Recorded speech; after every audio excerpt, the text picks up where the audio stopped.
eu convido aqui, para moderar este painel, o sócio do PCPC Advogados e consultor jurídico da Abrasca, Dr. Flávio Maia, por gentileza.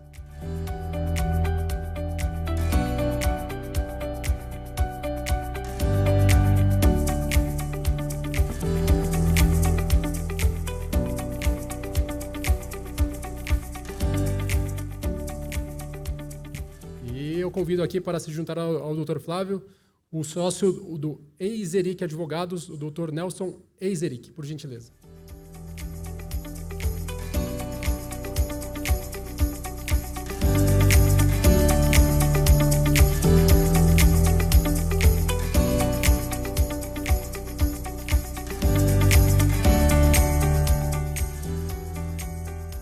E convido também o gerente jurídico da Petrobras, Dr. Pedro Jardim.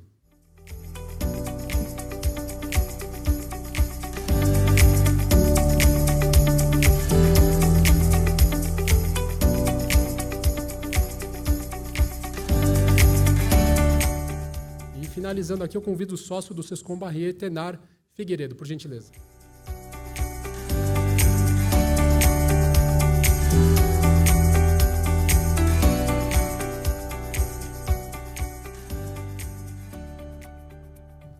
E eu passo aqui a palavra ao Dr. Flávio, por gentileza. Bom dia a todas e todos. É uma honra voltar a participar do Encontro Abrasca de Direito e com um tema que hoje já nasceu velho, porque aqui fala do PL 2925 de 2023, que foi pensado a outro que foi aprovado ontem. Então, só para contextualizar, meu papel aqui é de moderador, não sou expositor. Em dezembro de 2021, havia um grupo chamado IMK, no âmbito do Ministério, na época da Economia. O ministro Paulo Guedes criou esse grupo, e esse grupo aproveitou um trabalho feito pela OCDE, dizendo que havia necessidade de aumentar o chamado private enforcement, ou seja, os investidores, os acionistas, poderem obter, judicialmente, no caso, as suas reivindicações. A Abrasca trabalhou, recebeu a primeira minuta em dezembro de 2021. Em 2023, já com o novo governo, houve o projeto 2925, que foi objeto aqui há 2 anos, no 10º Encontro Abrasca de Direito. Houve um painel moderado pela Nair Saldanha, nossa querida presidente da Comissão Jurídica da Abrasca, a COJUR, e alguns pontos já foram levantados naquela oportunidade, e fomos surpreendidos agora, este ano, com a pensação desse 2925 a um PL que tratava da economia circular. É realmente curioso como as coisas acontecem no Congresso Nacional. Aliás, nos Estados Unidos também não é muito diferente, aquele House of Cards mostra isso, né? Aqui no Brasil, já vi em troca de uma hidrelétrica no Piauí ser alterado o tag-along na lei de sociedades. Então, existe de tudo aqui. E, curiosamente, esse trâmite, achávamos até que ia ser mais emperrado, porque alterava direito de vários setores da economia, e, curiosamente, foi aprovado ontem. É o PL 3899 de 2012. Foi aprovado ontem, e eu entrei à noite, às 11h30 da noite, para ver alguns trechos das discussões, e, curiosamente, o trecho que eu abri estava um deputado falando que a Marinha era contra. Eu digo, mas o que a Marinha tem a ver com isso aqui? É porque havia economia circular do setor marítimo. Né? De sorte que, e no final, meia-noite, eu fui ver o texto, afinal, aprovado ontem, que foi para o Senado. E não estava disponível.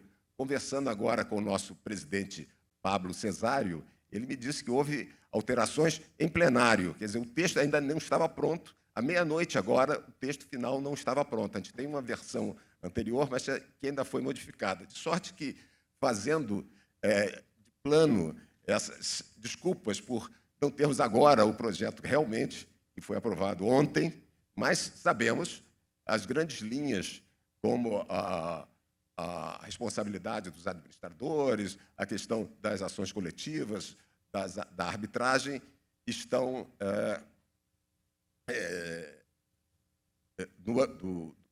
no PL, que agora segue para o Senado. Dito isso, eu passo a palavra ao nosso colega Tenar Figueiredo, do Sescom e Barrier, da parte de governança corporativa, para dar justamente o panorama geral dessas alterações. Tenar. Bom dia a todos. Obrigado, Flávio, pela introdução. Prazer aqui dividir o painel com vocês. Vou trazer um pouco o panorama geral, já que até de ontem para hoje teve algumas mudanças no percentual de prêmio, alguns dos incentivos que são criados, né, com esse PL, vamos chamar aqui, olhando especificamente para as matérias societárias e de direito de mercado de capitais, esse PL que amplia a possibilidade de responsabilização em demandas de mercado, né? Qual o pano de fundo aqui? A CVM vai ser dotada de maiores poderes de investigação, com a capacidade de solicitar busca e apreensões, ingressar ativamente em inquéritos policiais e outros procedimentos administrativos que possam ter alguma conexão com as matérias reguladas pela CVM, o que já é o primeiro instrumento, né, de aumento de litigiosidade, ainda que sob um ângulo administrativo. E, além disso, esse PL cria essa figura, né, própria em 3 situações específicas da legislação, seja na 6385, quando a gente fala em contextos de ofertas públicas ou de informações disponibilizadas por companhias abertas, informações periódicas eventuais, como nas demandas societárias, e a gente se refere às demandas por abuso de poder de controle, do 246, em face do acionista controlador, ou por prejuízos causados pelos administradores. Quais são, passando aqui um pouco o panorama do que é hoje a 6404, a 6385, e o que introduz em termos de ações específicas. Tá? A 6404 ela não fala só de responsabilidade do controlador e do administrador. Você tem outros ângulos, por exemplo, com a responsabilidade do acionista, que exercer o seu direito de voto de forma abusiva. Essa responsabilidade, por exemplo, ela não está abarcada nas ações coletivas. Aqui ela é muito focada em aquilo que, novamente, tem origem na responsabilidade do administrador ou do controlador. E qual o remédio aqui, o que em termos de procedimento é alterado com esse projeto de lei? Se hoje você tem um prêmio para o autor, especificamente na ação contra o acionista controlador, você não tem a previsão de prêmio em ações de responsabilidade contra o administrador, e você não tem previsão semelhante em ações que sejam derivadas, por exemplo, de falhas informacionais em ofertas públicas, que são as ações cobertas pela 6385. O conceito geral, e isso provavelmente a gente vai ver algumas modificações até o projeto final a ser aprovado no Senado. Ontem, no final da noite, né, a redação já altera alguns dos incentivos que foram criados, alguns dos prêmios, mas o conceito geral você remunera com um prêmio aquele autor de uma demanda societária, né, e no modelo em que, e aí a gente vai entrar um pouco na discussão do que é opt-in e opt-out, num modelo em que toda classe de prejudicados ingressa automaticamente nessa ação. Com a possibilidade dessa ação também ser em vias arbitrais, a gente depois aprofunda um pouco esse ponto. E o que isso altera em termos de funcionamento hoje do que a gente tem na 6404? As ações que já são contra o controlador e, em regra, as ações contra administradores, elas já visam a indenização, trazer indenização para o bolo da companhia. Então, em tese, você já tem uma base. O prêmio, né, quando ele é calculado, ele já deveria considerar um total de uma indenização devida à companhia. Já quando a gente olha para o principal novidade aqui, as ações na 6385, por falhas informacionais em ofertas, e aí tem um ângulo muito específico de responsabilidade da companhia, a noção de que você tenha uma classe de prejudicados que é toda vinculada à ação e que você tenha um prêmio de 20% sobre o total de todo o prejuízo, tá?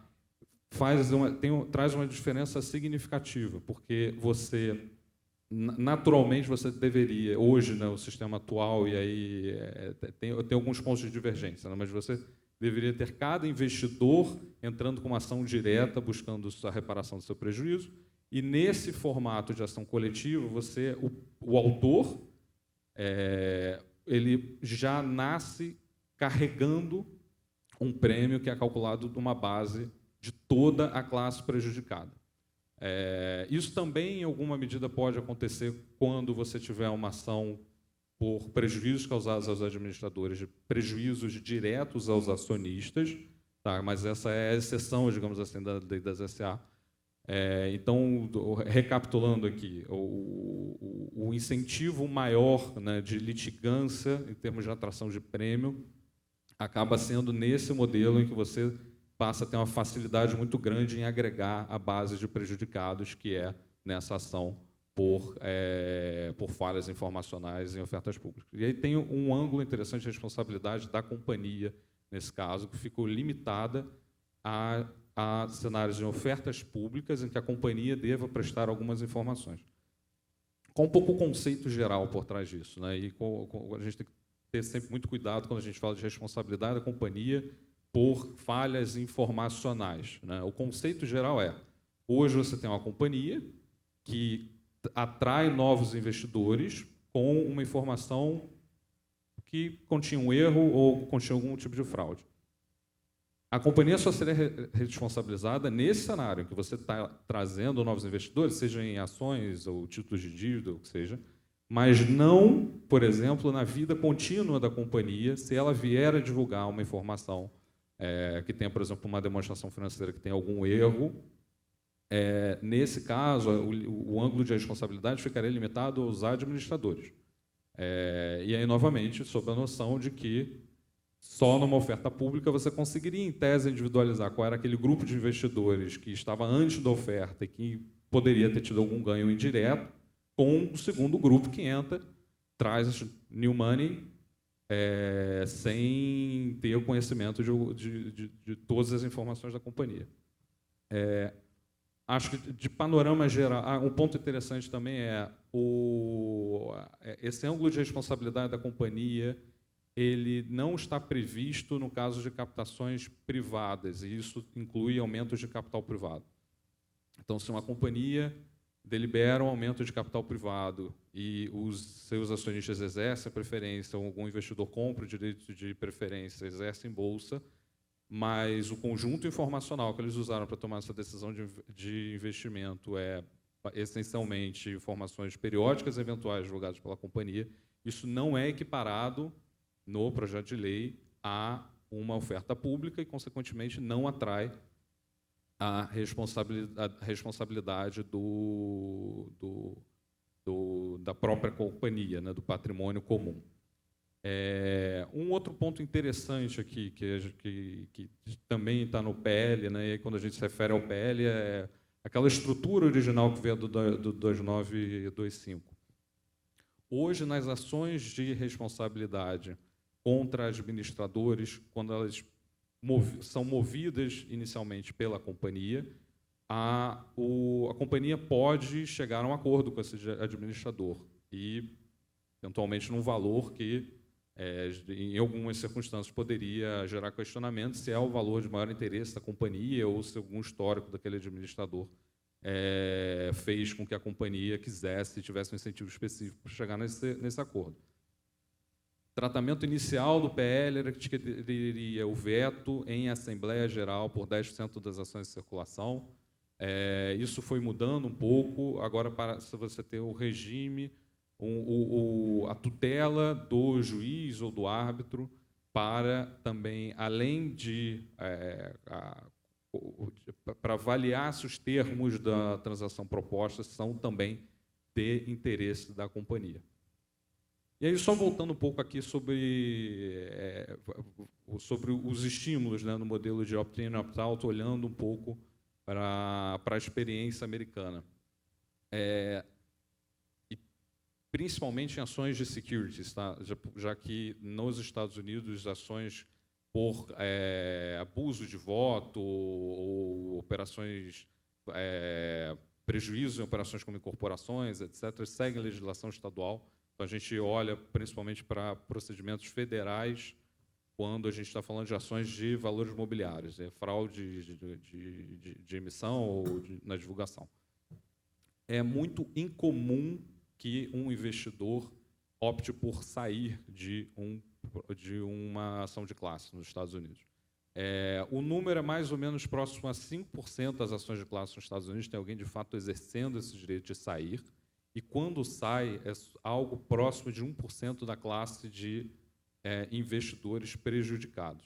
Então, mesmo que hoje o projeto de lei confira a possibilidade de você exercer o opt-out, ele, olhando para a experiência internacional que a gente naturalmente se inspirou para mover esse projeto de lei, ele é muito pouco exercido, e ele é exercido em situações muito específicas, quando um investidor, por alguma razão, quer perseguir um claim direto contra a companhia, seja por relacionamento que ele tem com o controlador, com a administração, seja porque ele não confia que aquele autor vai chegar a uma transação, que é o desfecho em 90% dos casos nos Estados Unidos, ou a um resultado final, um pleito de indenização que faça sentido aos olhos deles.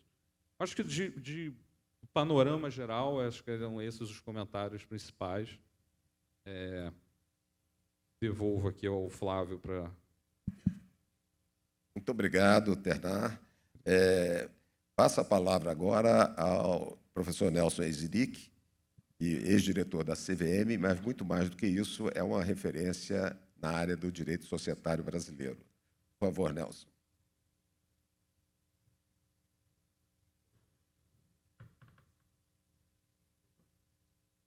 Bom dia, é um grande prazer estar aqui, novamente, nesse congresso, nesse evento da Abrasca, sobre legislação de mercado de capitais, companhias abertas. E o momento é bastante propício, né? Nós tivemos ontem a aprovação na Câmara do PL 2925. 3899, ao qual está pensado o PL 2995. É muito difícil, né, se fazer uma análise jurídica mais detalhada de um projeto de lei. A gente corre o risco de fazer uma análise em cima de algo que tem boas chances ainda de ser modificado. Então, o projeto vai para o Senado, provavelmente passará por novas discussões, depois volta para a Câmara. De qualquer maneira, a gente pode tentar fazer um esboço das principais características desse projeto de lei e o que muda, provavelmente, no sistema jurídico brasileiro em matéria de ações civis coletivas. Primeiro, o projeto de lei basicamente se refere a falhas informacionais na divulgação de informações pela companhia, pelos administradores, que possam causar dano aos investidores.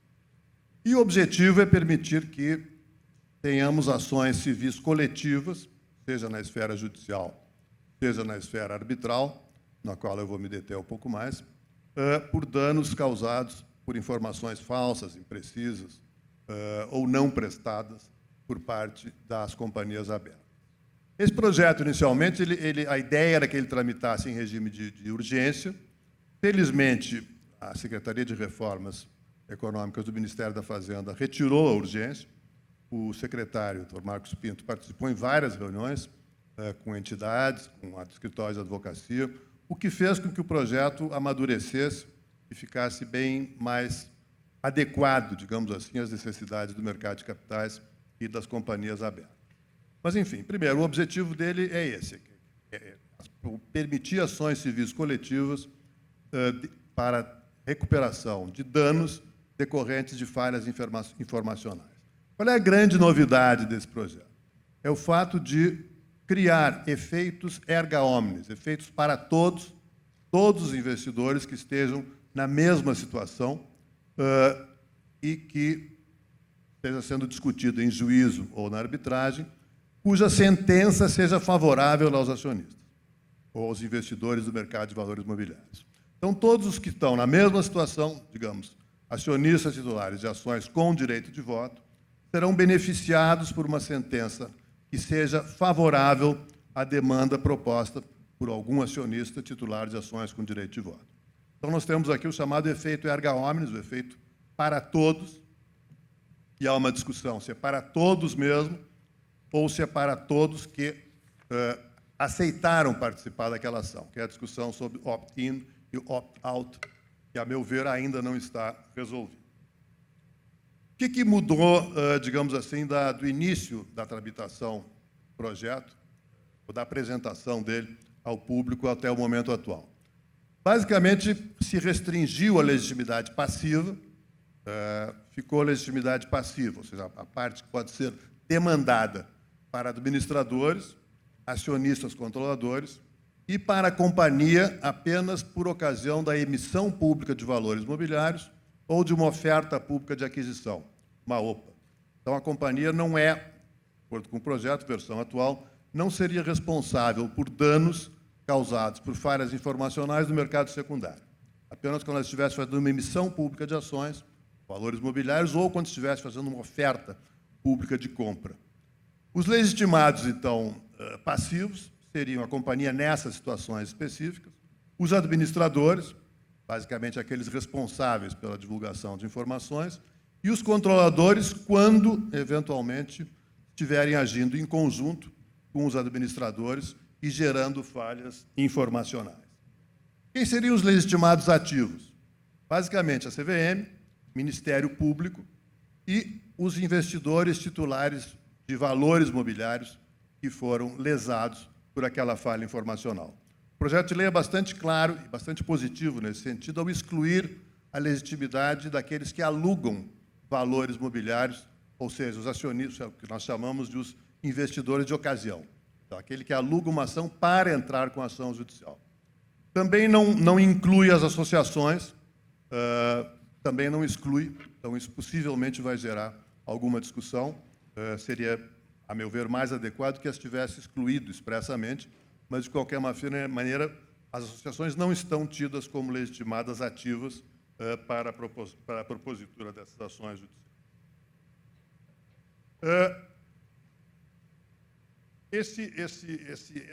Essa análise que a gente faz hoje do projeto de lei, do PL, também não pode ignorar a existência de outro projeto de lei, que é o projeto de lei do Código Civil. Estamos diante de dois projetos de lei.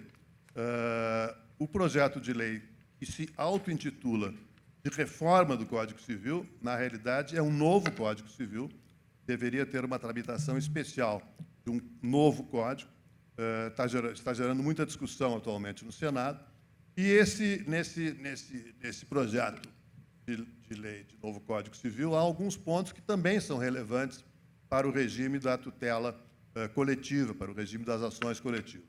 Que basicamente dizem respeito à natureza dos danos. O projeto tem vários problemas, acho que é um projeto muito ruim, de um modo geral, mas, enfim, a parte de responsabilidade civil e a parte de contratos é especialmente ruim, e prevê a indenização de danos indiretos, de danos futuros, prevê a figura de indenização punitiva. Então, são várias questões que podem vir também a ser discutidas no âmbito da responsabilidade de administradores, acionistas controladores e a própria companhia. Uma das previsões é essa, quer dizer, a possibilidade de se pleitear danos indiretos. O que seriam danos indiretos aqui no âmbito da nossa discussão? Eventualmente, danos decorrentes da desvalorização das ações em bolsa. Tipicamente, são danos indiretos. Já há uma jurisprudência muito forte do STJ, no sentido de que a desvalorização das ações em bolsa constitui dano indireto e, consequentemente, não é ressarcível. Então, essa jurisprudência, quer dizer, a proposta do Código, a forma do Código, nesse particular, vai contra toda a jurisprudência do STJ, é algo que também deve merecer atenção. É importante que se siga essa discussão do projeto no Senado hoje e que se possa discutir e, eventualmente, modificar esse panorama dos danos na esfera, principalmente das ações coletivas. Nós pensarmos aqui numa ação envolvendo milhares de acionistas com valores extremamente significativos e se, eventualmente, se aceita a ideia de que danos indiretos também são ressarcíveis, pode gerar um passivo muito grande para as companhias e para seus administradores. A meu ver, a lei das SA continua, ela é uma lei especial, e mesmo que no Código passe a ideia de indenização de danos indiretos, a meu ver, continuaria prevalecendo o princípio da lei das SA como lei especial, que prevê a indenização para os administradores no caso de danos diretos, termos do artigo 159. Mas, de qualquer forma, é uma discussão que provavelmente nós teremos. A outra questão que surge é com relação à arbitragem. Nós temos hoje algumas arbitragens propostas contra grandes companhias abertas, decorrentes de alegadas falhas informacionais e arbitragens que envolvem um número muito grande de autores e envolvem valores muito expressivos. Então, se discute hoje se o projeto deveria contemplar, dentro das ações civis coletivas, não só as ações propostas em juízo, mas também as ações propostas diante de tribunais arbitrais. A meu ver, embora eu seja extremamente favorável à arbitragem, foi um avanço significativo, está sendo no direito societário brasileiro, é discutível se cabe no regime da arbitragem a ação civil coletiva. A ação civil coletiva foi desenvolvida praticamente todos os países para ser proposta diante do Poder Judiciário. A arbitragem sempre se desenvolveu mais envolvendo litígios que são interindividuais, não dissídios coletivos, e muitas vezes sob o manto do segredo, né? Sob o manto da privacidade. Seguidamente, nós temos arbitragens importantes envolvendo principalmente operações de M&A, em que as partes decidem que a arbitragem não será divulgada. Há um interesse legítimo de que essas arbitragens, dados os valores envolvidos, dada a importância da operação numa incorporação de ações, uma mudança de controle, não sejam conhecidos publicamente. De qualquer forma, nós temos três possibilidades nessa matéria. Primeiro, que essas questões de ações civis coletivas sejam propostas no Poder Judiciário. É a regra. Segundo, que se estabeleça um regime especial para arbitragens com ações civis coletivas, que, a meu ver, seria o melhor. Seria o mais adequado, a meu ver, que se retirasse do projeto a parte que trata de arbitragem e se estabelecesse um projeto em separado, com uma discussão mais longa e detalhada, sobre o que seria a tramitação de ações civis coletivas na esfera arbitral. Não foi essa, porém, a opção do PL, que diz aqui que vai se aplicar as ações civis coletivas também nos procedimentos arbitrais, feitas as adequações necessárias. Muito brevemente, muito ligeiramente. Então, pode-se entender o porquê dessa opção do PL pelo fato de que nós temos quase 180 companhias que têm nos seus estatutos sociais a previsão de arbitragem. Então, nós poderíamos ter um impasse, mantida essa previsão no estatuto social de arbitragem para ações envolvendo minoritários contra a companhia, contra administradores ou contra os acionistas controladores, e, ao mesmo tempo, abrindo a perspectiva de que essas ações seriam propostas diante do Poder Judiciário. Então, essa talvez tenha sido a razão que levou o legislador, até o momento, a optar pela ação civil coletiva na esfera arbitral.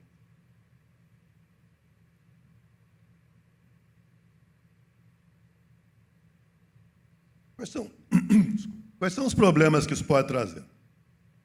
Primeiro, há no projeto uma disposição de que todas as arbitragens envolvendo companhias abertas são públicas. A meu ver, não é correto.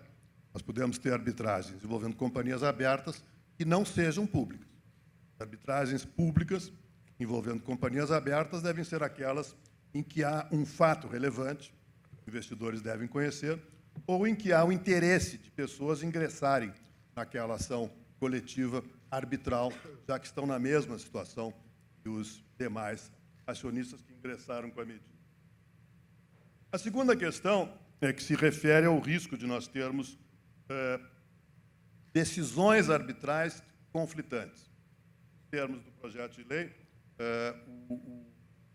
são parte, como litisconsortes ativos, aqueles que estejam com valores mobiliários da mesma espécie e classe. Ou seja, a decisão final vai beneficiar, por exemplo, todos os titulares de ações com direito de voto. Porém, os titulares de ações sem direito de voto, com relação aos mesmos fatos, não vão ser beneficiados por essa decisão favorável, vão ter que entrar com outra arbitragem com relação aos mesmos fatos, e pode ter uma decisão diferente. Então, nós podemos ter decisões arbitrais conflitantes, e como nós não temos recurso, no caso das decisões arbitrais finais, nós podemos ter a prevalência, então, de decisões arbitrais que tenham conteúdo diferente e, consequentemente, isso gere alguma confusão na esfera da formação dessa jurisprudência. A outra questão é a própria falta de jurisprudência em arbitragem. Arbitragens, de um modo geral, não são públicas, mesmo que sendo públicas, as decisões são, de um modo geral, publicado pelas câmaras, são decisões muito resumidas, muito sintéticas. Então, nós podemos ter a ausência da formação de uma jurisprudência em matéria de direito societário, quando levado aos tribunais arbitrais. A outra questão que envolve a arbitragem, que é a dificuldade, é quando que termina a competência do tribunal arbitral. Ela vai terminar quando se decidir ou vai continuar até a liquidação da sentença. E há uma decisão de mérito, eventualmente se decide que os titulares dos valores imobiliários têm fundamento na sua pretensão, há uma sentença favorável a eles, e depois se passa a liquidação. Essa etapa da liquidação seria o mesmo tribunal arbitral ou seria em juízo? Ou seria um novo tribunal arbitral? Essa etapa é extremamente complexa porque nós teremos, numa mesma ação, cuja decisão terá efeitos erga omnes, titulares de valores mobiliários de natureza diferente. Primeiro. Segundo, nós teremos titulares de valores mobiliários, alguns que compraram num dia, venderam no outro, outros que mantiveram essas ações durante um tempo determinado. Então, a natureza da indenização será diferente em função de cada um daqueles beneficiados pela sentença favorável. Isso gera um problema de liquidação. Primeiro, os tribunais arbitrais não estão acostumados à liquidação de sentença. Segundo, essa liquidação pode demorar muito tempo. É difícil conceber um tribunal arbitral formado para durar 10, 15, 20 anos. Diferentemente do juízo estatal, em que, independentemente de quem seja o juiz titular da vara naquele momento, a competência daquela vara. Então, esse é um problema que, possivelmente, nós teremos mantido essa situação da arbitragem sem um procedimento, sem um regime legal próprio que lhe seja aplicado. De qualquer maneira, esses são, assim, os pontos gerais que me parecem mais relevantes. Como vocês podem perceber, embora nós tenhamos aprovado ontem na Câmara o PL, ainda há um longo percurso a ser percorrido, com matérias da mais absoluta relevância que devem ser resolvidas, algumas das quais a gente está aqui tentando levantar. Muito obrigado.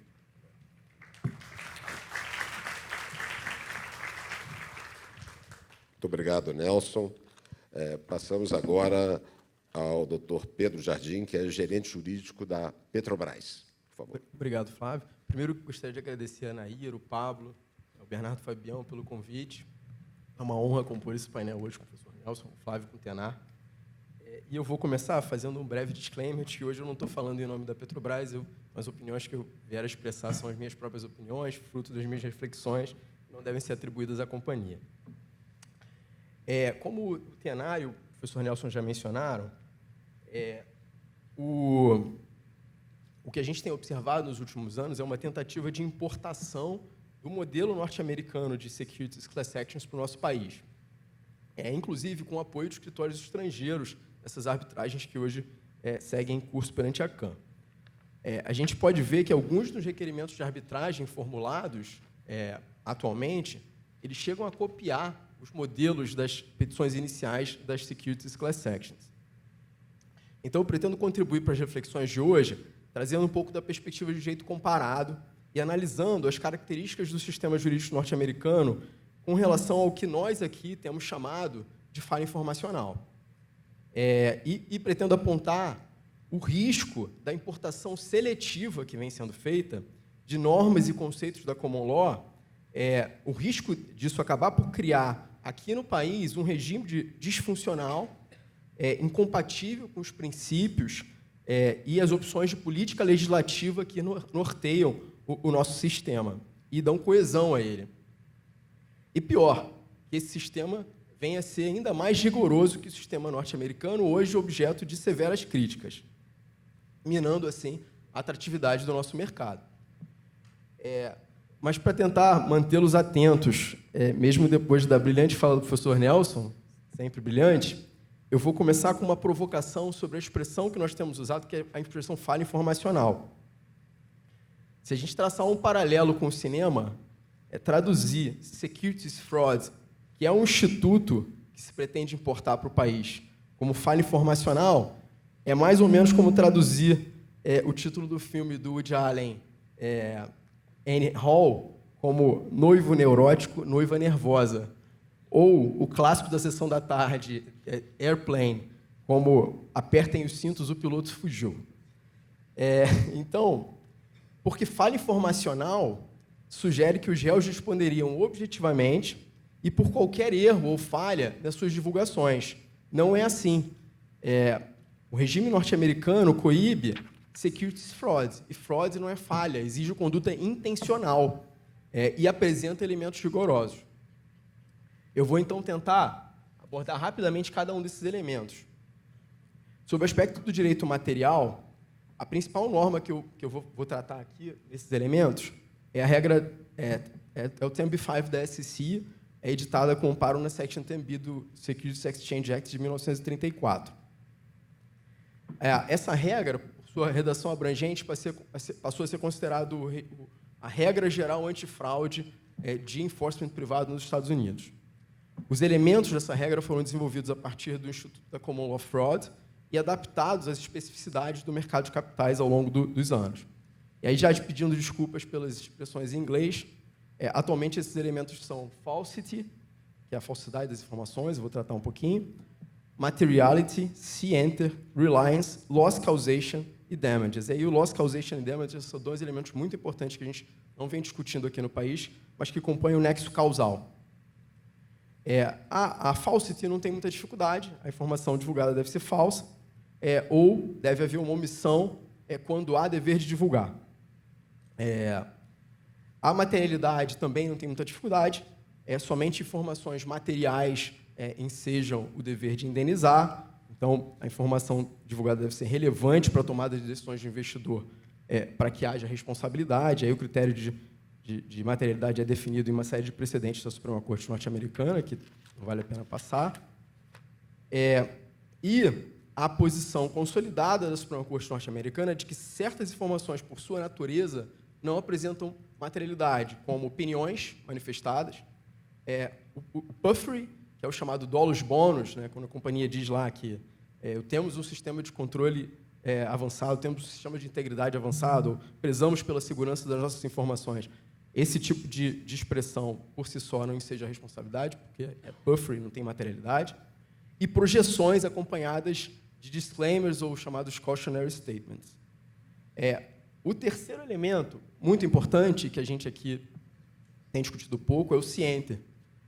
O scienter é um elemento subjetivo da regra 10b-5 e consiste na intenção de fraudar.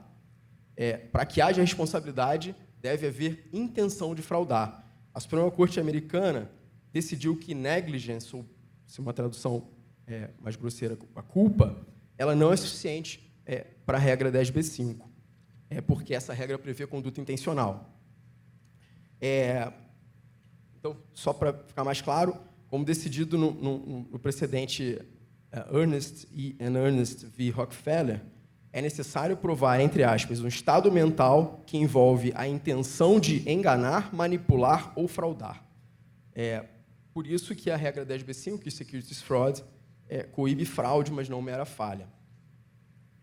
De modo ligeiramente mais flexível, algumas cortes flexibilizaram esse elemento subjetivo para admitir a prova do scienter mediante a demonstração de recklessness, que é uma figura similar ao dolo eventual.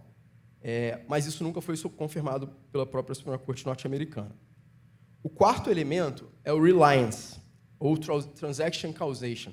Ele compõe a primeira vertente do nexo causal, e consiste no liame entre a informação falsa divulgada e a decisão de investimento do investidor. Então, o investidor precisa provar que ele tomou sua decisão de investimento se baseando ou confiando naquela informação falsa divulgada pela companhia. Não há nexo causal se o investidor sabia da falsidade da informação e, mesmo assim, tomou sua decisão de investimento por outros motivos, ou se ele simplesmente desconhecia a informação falsa divulgada. Aqui, a gente entra num tema bastante discutido e complexo, que, a partir do precedente da Suprema Corte Basic v. Levinson, de 1988, a Suprema Corte, por apertada maioria e com muitas críticas no dissent desse caso, dessa decisão, promoveu uma inovação processual, permitindo a presunção de reliance com base na criticada teoria Fraud on the Market.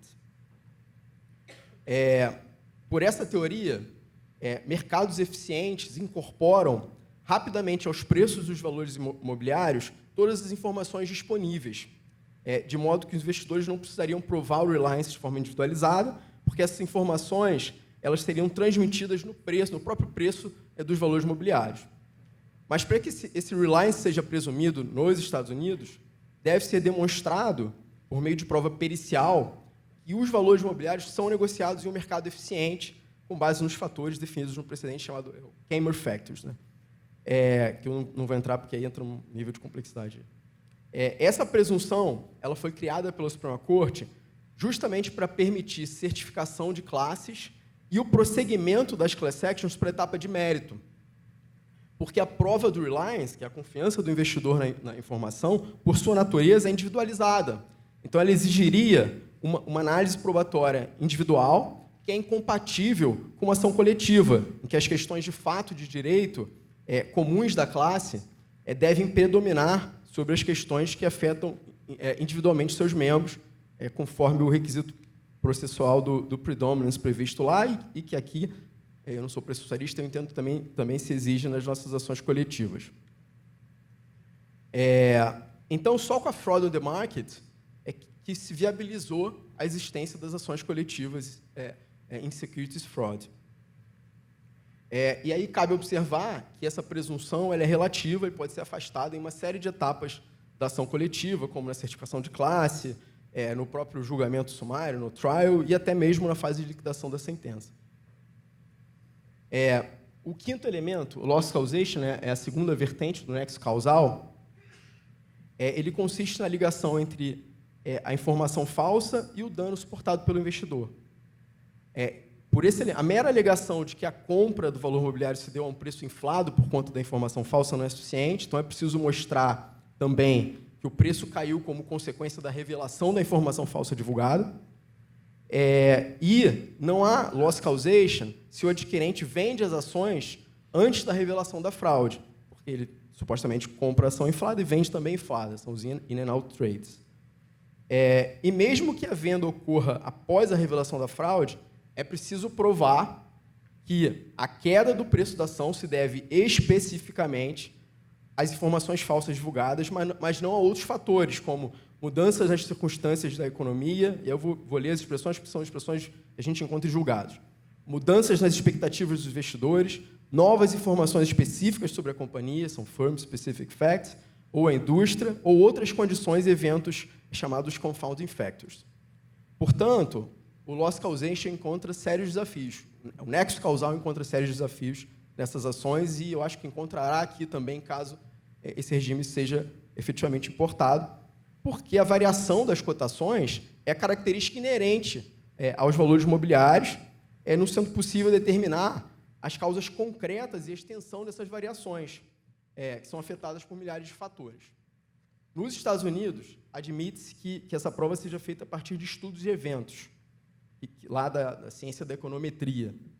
Esses estudos apresentam um grau de subjetividade extremamente alto e apenas apontam estimativas e probabilidades estatísticas. No Brasil, há autores de renome, como a professora Gisela Sampaio, que entendem que esses estudos e eventos não são suficientes para atender às exigências da nossa teoria de nexo causal, adotada no direito brasileiro, da causalidade direta e imediata. E cá entre nós, se esses estudos fossem realmente assertivos, os peritos não estariam trabalhando nesses litígios longos com advogados chatos, mas sim modelando comportamento de ação no mercado e lucrando na Bolsa de Valores. Por fim, é necessário provar danos, e aí eu não vou falar muito sobre os danos, mas eles também são fixados com base em estudos de eventos.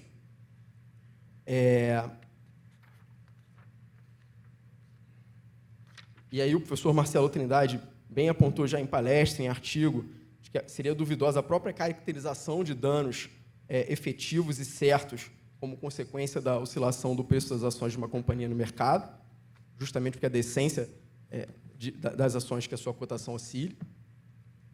E para finalizar, eu vou entrar rapidamente em alguns dados sobre as Securities Class Actions. Após o precedente que eu mencionei, o BASIC, com a confirmação da viabilidade das ações coletivas em Securities Fraud, o número das Class Actions triplicou até de 88 a 91 e continuou subindo após isso. Então, a gente vive aqui um momento parecido com o BASIC lá em 88. E com o BASIC se percebeu um desenvolvimento rápido de uma verdadeira indústria jurídica das Securities Class Actions. Advogados passaram a captar investidores de forma agressiva, provocando o ajustamento de ações, mesmo sem bases jurídicas fáticas ou jurídicas razoáveis, com o exclusivo objetivo de extrair acordos rápidos dos réus, os chamados strike suits, tendo em vista os riscos financeiros e efeitos colaterais que essas ações, no modelo opt-out, que na largada já alcançam todos os membros da classe, elas geram. E esse efeito não havia passado despercebido pela própria Suprema Corte americana antes de BASIC. E aí eu vou ler um trechinho de um precedente chamado Blue Chip Stamps v. Manual Drug Store, em que a Suprema Corte se manifestou. Litígios com base na regra 10b5 apresentam um risco de abusividade diferente em grau e natureza daquele que normalmente acompanha litígios em geral. Mesmo uma petição inicial que, segundo critérios objetivos, tenha pouquíssima chance de sucesso, possui um valor de acordo para o autor desproporcional à sua real probabilidade de êxito. Então, não sei como é que está o meu tempo, mas eu acho... Mais 5 minutos? Obrigado, Flávio. E há estudos que demonstram que a mera propositura de uma class action contra uma companhia gera a desvalorização do preço de mercado dessa companhia em até 30%. Por todos esses fatores, em 1995, foi editada nos Estados Unidos uma lei chamada Private Securities Litigation Reform Act, o PSLRA, e foi uma iniciativa para frear os abusos e desestimular o ajustamento de securities class actions frivolous, aquelas strike suits.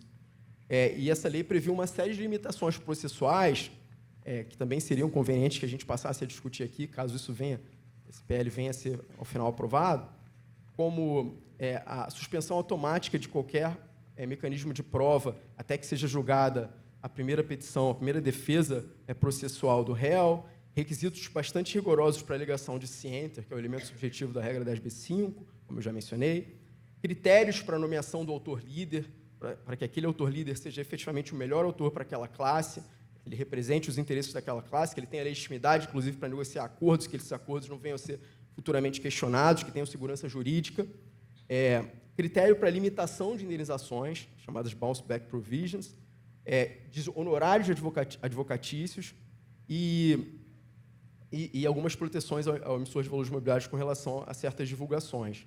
E, por fim, não menos importante, possibilidade de sanções em caso de demandas frívolas.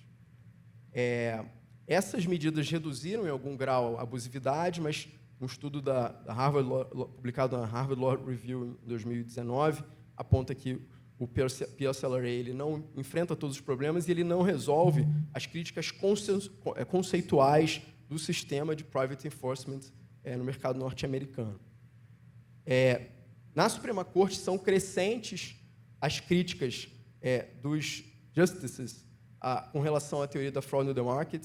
A manifestação mais contundente encontrada num dissent do Justice Alito, no caso Engine de 2013, em que ele diz que evidências mais recentes sugerem que a presunção de reliance, que permite as ações coletivas, pode se basear em um pressuposto econômico falho.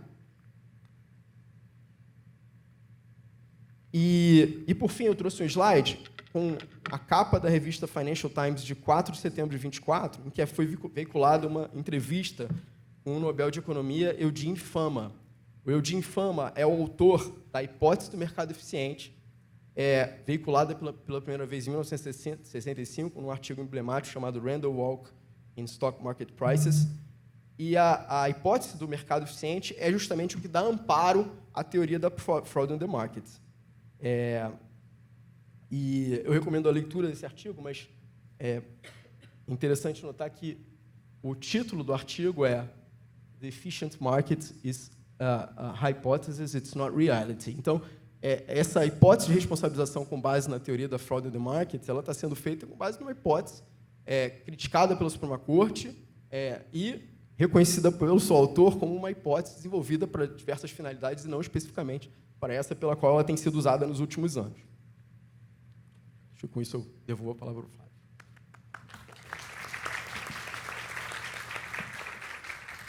Muito obrigado, Pedro.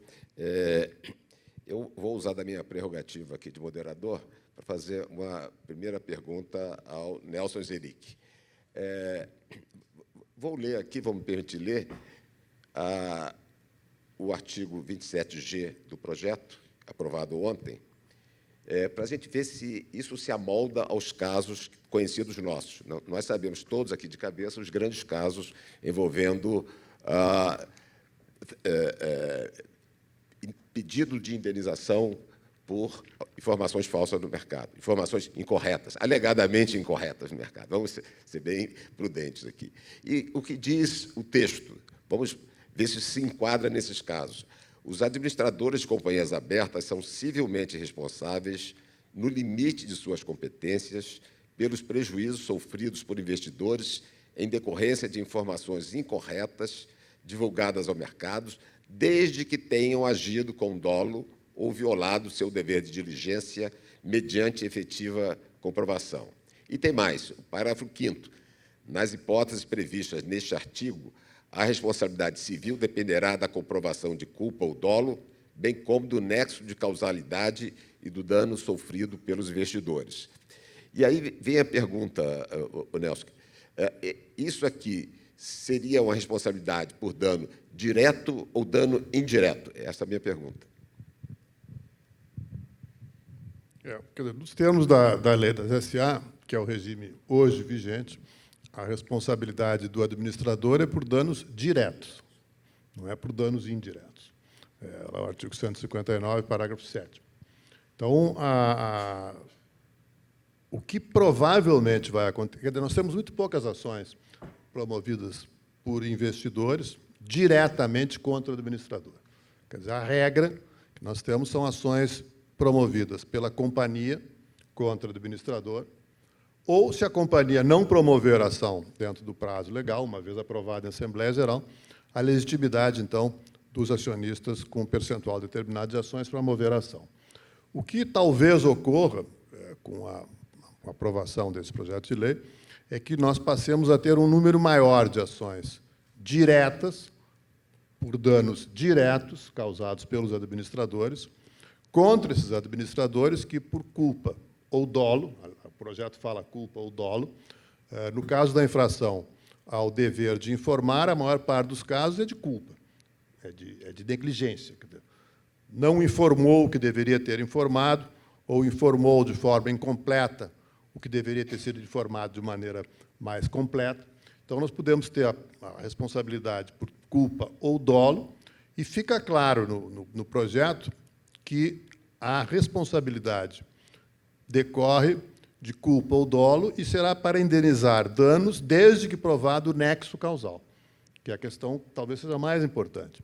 Quer dizer, o nexo causal entre aquele comportamento doloso ou culposo e o dano que dele emergiu. E o nexo causal pressupõe, então, que o autor da ação, no caso o investidor, que se sente prejudicado, tem o ônus da prova. Ele vai ter que demonstrar que daquela falha, daquela atuação dolosa ou culposa do administrador, decorreu-lhe um dano direto e que, dessa conduta do administrador, houve, então, de forma direta e imediata, a ocorrência de um dano, cabendo, então, a indenização. Muito obrigado. Eu tenho aqui, não recebi nenhuma pergunta aqui, eu estou com o iPad aqui, aproveito também a minha prerrogativa fazer uma pergunta ao doutor Ternar, que diz respeito justamente, o Nelson já disse, essa importação meio torta do que seria uma class action nos Estados Unidos sem a adoção das regras da class action.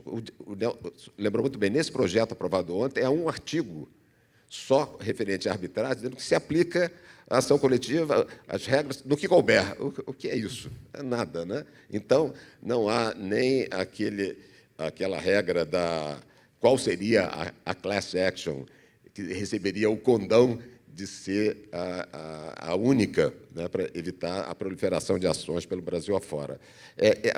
A minha pergunta é a seguinte: essa adoção nos Estados Unidos, a class action, tem sido favorável ao desenvolvimento do mercado ou tem, como muitos alegam, tem perdido valor, não é? E não seria uma boa ideia importar esse instituto, principalmente de uma forma tão, digamos, assimétrica ou tão afobada como é aqui? Queria ouvir sua opinião, por favor.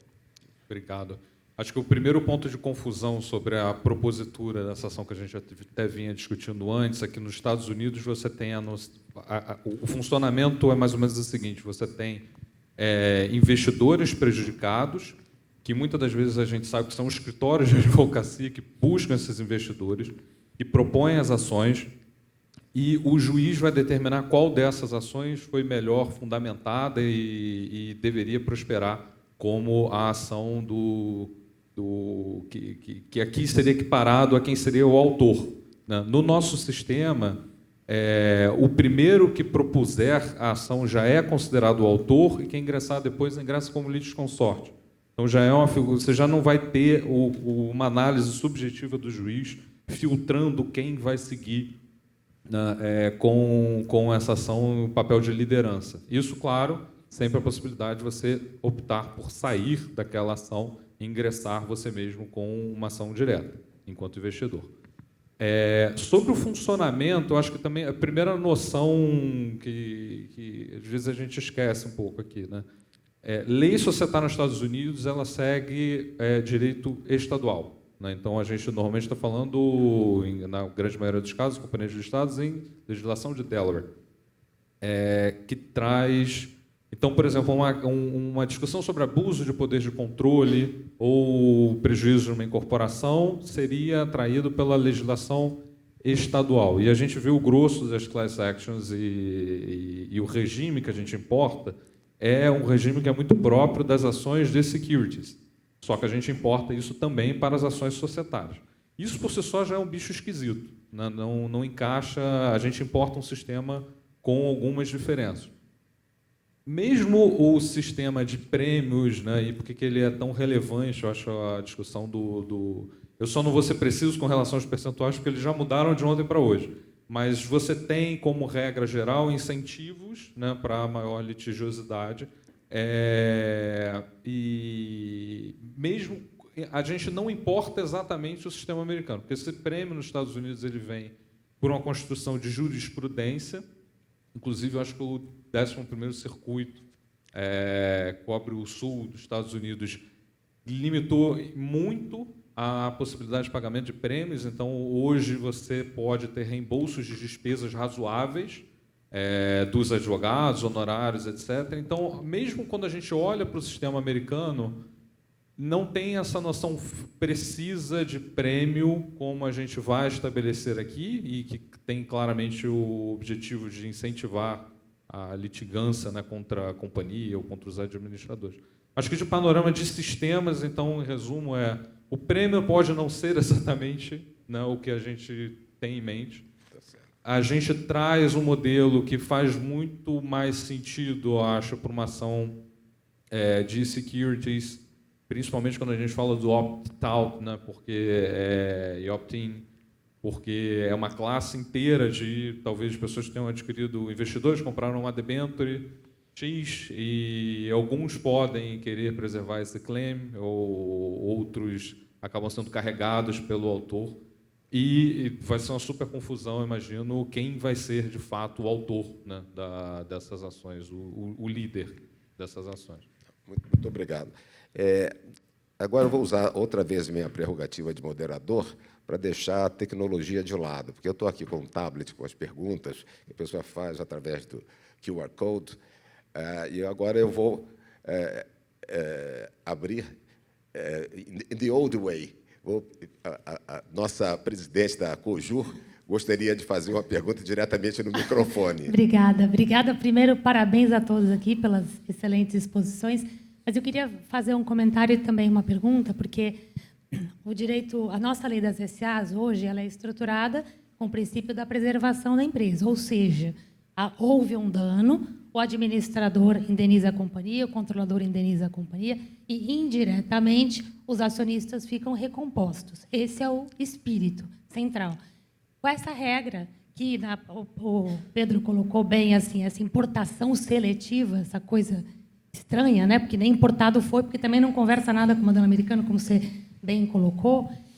A gente tem, além do regime atual, que permanece lá, ou seja, os administradores eles continuam sendo responsáveis por indenizar em relação à companhia, se agrega uma nova responsabilidade de indenizar perante todos os investidores. E investidores, lembrando, acionistas, mas também debenturistas, qualquer titular de valor imobiliário.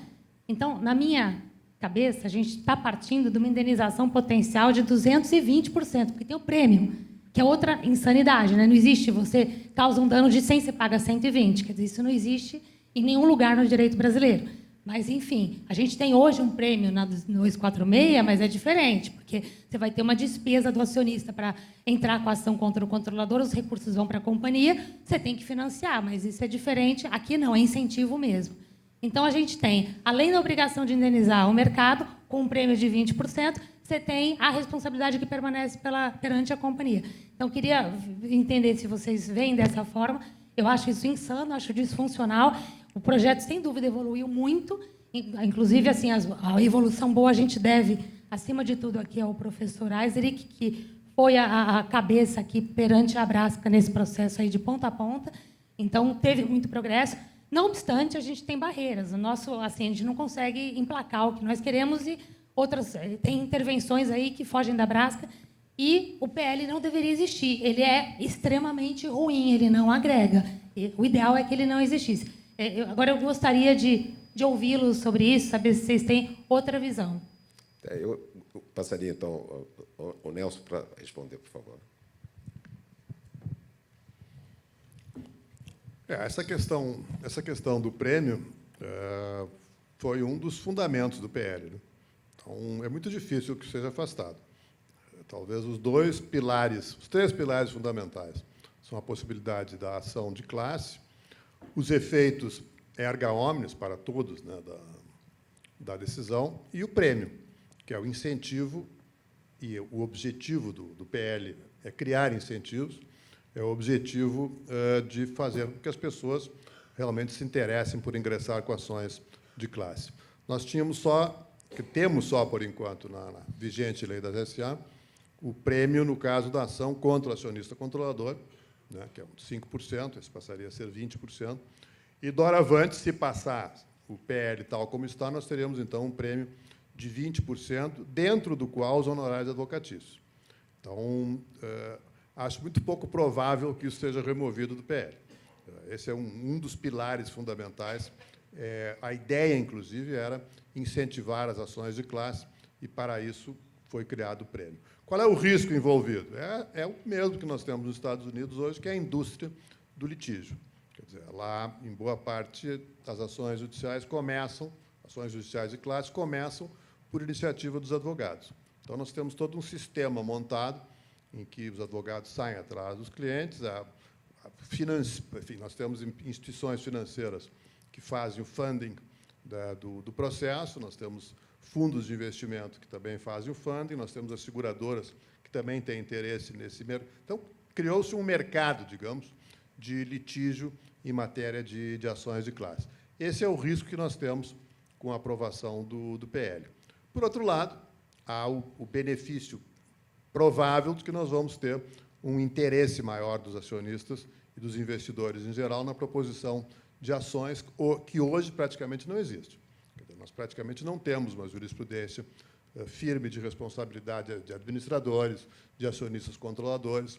Então, se você for examinar no direito societário brasileiro, esse, digamos, é a lacuna que o PL pretende preencher. Obrigado. Então, não havendo mais perguntas, eu declaro... Tem mais uma pergunta? Assim, porque daqui não vejo... Eu tenho uma pergunta. Diga. Ali ainda tem muito para caminhar e acho que ela é resultado de uma construção política.